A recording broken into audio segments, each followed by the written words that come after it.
4 चीज़ें बदन में क़ुव्वत पैदा करती हैं: गोश्त खाना, खुशबू सूंघना, कसरत से गुस्ल करना और सूती कपड़ा पहनना।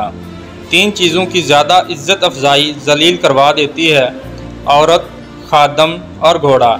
मखलूक में सबसे ज़्यादा हमदर्दी के काबिल वो है जो तंग हाली के बावजूद हिम्मत के साथ ज़िंदगी बसर करता है। मुसलसल तरक्की का एक ही राज है: अपनी कामयाबियों को रेत पर लिखे और अपनी नाकामियों को पत्थरों पर। ज़िंदगी उस्ताद से ज़्यादा सख्त होती है। उस्ताद सबक देकर इम्तिहान लेता है और ज़िंदगी इम्तिहान लेकर सबक देती है।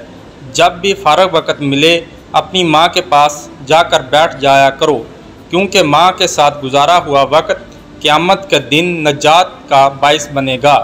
जो तुम्हारे औसाफ बयान करे जो तुम में ना हूँ, वो तुम्हारे ऐसे ऐब भी बयान करेगा जो तुम में नहीं। वालिदैन की खिदमत जन्नत का दरवाज़ा है।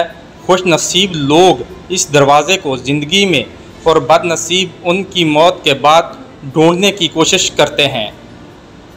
इमाम शाफ़ी।